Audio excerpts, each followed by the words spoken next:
Bismillahirrahmanirrahim. Assalamualaikum warahmatullahi wabarakatuh. Welcome back to my channel Mama Dehanya. Halo momis, apa kabar di akhir bulan nih? Gimana nih keadaan dompetnya mom? Sudah diisi penuh karena sudah gajian atau masih sabar-sabar mengirit anggaran nih sampai gajian yang akan datang? Kalau yang gajiannya dari tanggal 25, kayaknya dari hari Jumat kemarin sudah pada gajian ya moms ya. Bahkan mungkin udah ada yang bayar-bayar kewajiban dan sampai belanja bulanan untuk bulan Oktober. Tapi kalau misalkan gajiannya itu di tanggal 27, mungkin hari ini ya, atau nanti di tanggal 30, sabar beberapa hari lagi, cukupkan anggaran. Kita pinter-pinter cari ide menu masakan yang low budget gitu ya, atau pinter-pinter mengkreasikan sisa stok yang ada di kulkas nih moms. Seperti yang ada di judul, kan kali ini tuh aku mau bikin budget anggaran untuk bulan Oktober gitu ya. Tapi seperti biasa masih diawali dengan daily vlog tipis-tipis, sederhana aja dari kegiatan aku di pagi hari. Ini dimulai dari cucian. Ini biasanya aku juga buka jendela ini agak kesiangan gitu moms, karena paginya itu mataharinya itu tuh masuk dari kaca rumah itu tuh terik banget, panas. Jadi ini agak siangan gitu kita baru buka jendela atau buka gorden gitu moms. Kalaupun gak dibuka gordennya, alhamdulillah sih dapat pencahayaan juga yang bagus ya dari atas kacanya itu. Agak kan dari kaca ya, jadi kelihatan atau tembuslah cahaya dari luar. Dan ini yang gak pernah rapi sama sekali nih di bagian sofa. Ini tempat favoritnya anak-anak, mau main, mau baring, mau ngapain, rebahan segala, pasti ini ada di berantakan di bagian sofa. Jadi sehari itu bisa sampai 5 kali 6 kali aku tuh ngeberesin atau ngebersihin sofa nih, karena pasti ada mainan yang berantakan di sana. Nah ini karena malamnya itu aku nggak sempat beberes gitu bagian depan. Aku biasanya kalau malam-malam itu prioritasnya dapur dulu, karena kan besok paginya mau dipakai buat masak, mau bikin bekal anak-anak. Jadi kalau misalkan nih nggak sempat beberes ruang depan yang sekarang ini, itu minimal banget harus dipaksakan untuk ngeberesin atau ngebersihin dapur kayak cuci piring gitu ya, terus ngelap-ngelap meja. Itu minimal banget sih kalau misalkan semager-magernya ngeberes-beres.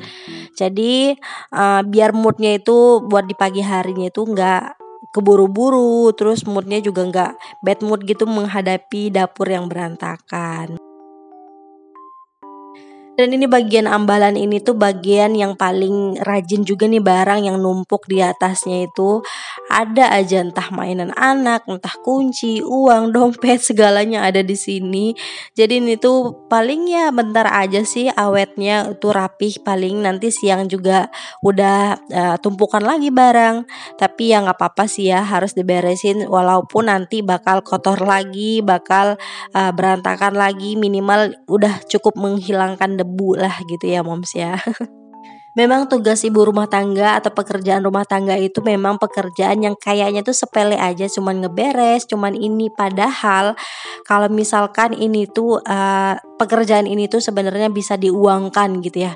Jadi contohnya gini, jadi kita tuh dengan membersihkan rumah, menyapu, ngepel gitu, kalau misalkan bukan kita yang ngerjain atau ada asisten rumah tangga yang ngerjain, berarti kan kita harus membayar untuk pekerjaan itu.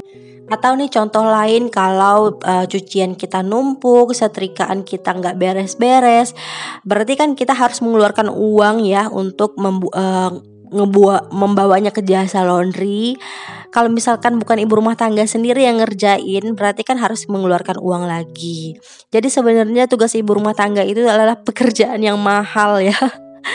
Jadi jangan insecure dengan pekerjaan kita yang walaupun cuma di rumah aja, padahal dengan apa yang kita kerjakan itu adalah kerjaan yang sangat mahal bayarannya, karena di balik itu semua ada sisi menghemat biaya makan atau biaya laundry atau biaya asisten rumah tangga.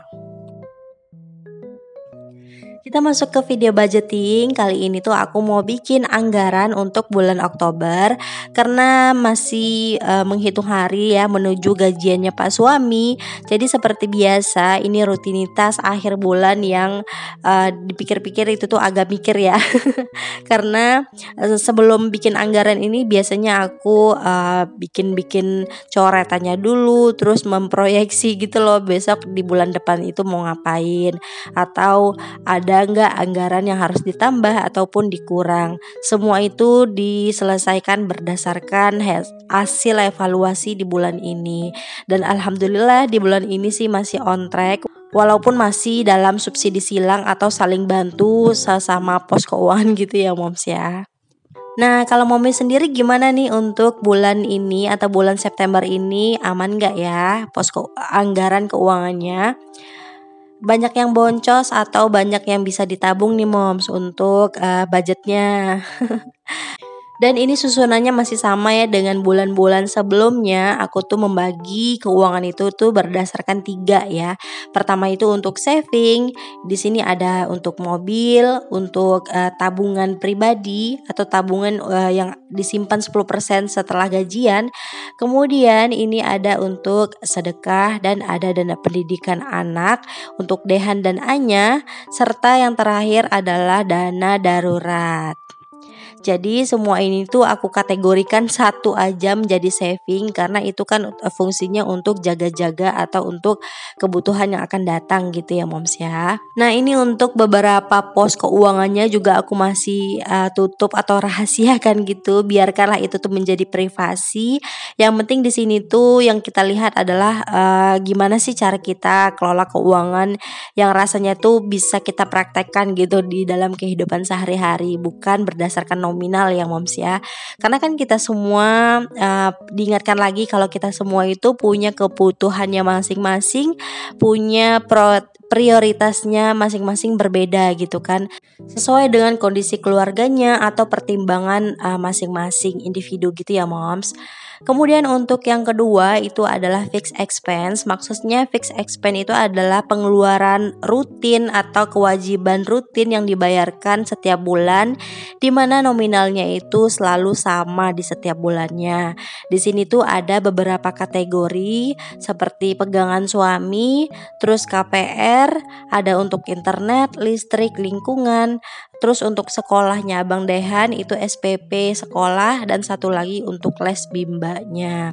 Jadi ini masih sama dengan pos keuangan aku di bulan sebelumnya ya moms ya. Untuk nominalnya juga masih sama, karena ya itu tadi fixed expense ya, karena dia itu pengeluarannya tuh rutin, nominalnya sama tiap bulan.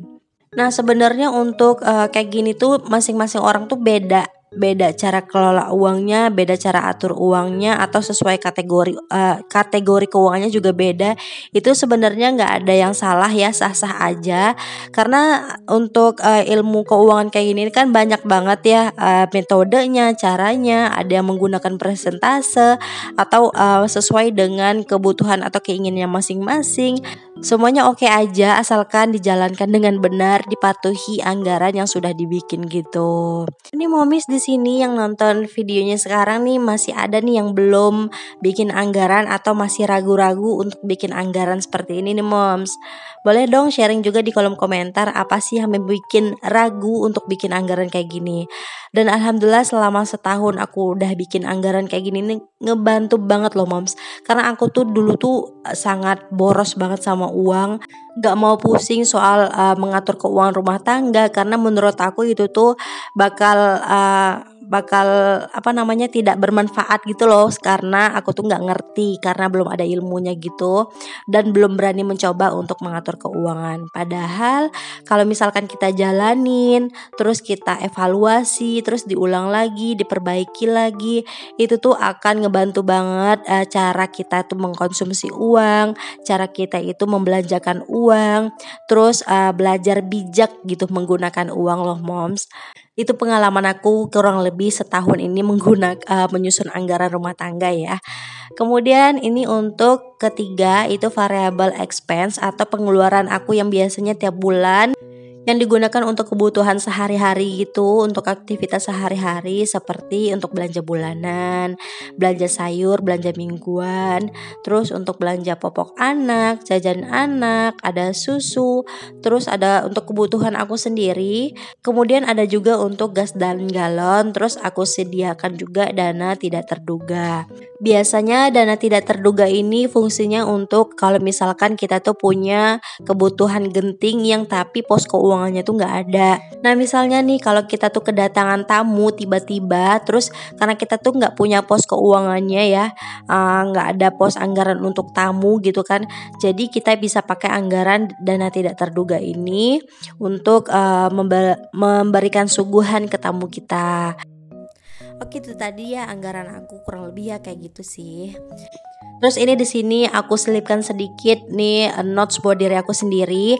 Apa aja nih yang sudah kita belanjakan dari rezekinya Allah itu pasti akan diminta pertanggungjawabannya, pasti akan diminta hisapnya, bahwa barang itu tuh dipakai buat apa, bermanfaat nggak, kepakai nggak gitu. Kalau misalkan ngebeli sesuatu kayaknya harus dipikirinnya tuh berkali-kali gitu loh supaya kita tuh punya alasan untuk membeli barang itu tuh benar-benar bermanfaat buat kita. Nah, aku cara nyusun kayak gini tuh sengaja banget dikelompokkan menjadi kategori kayak gini supaya kita tuh bener-bener nggak ada ke-skip satupun kebutuhan kita atau kewajiban kita dalam satu bulan itu.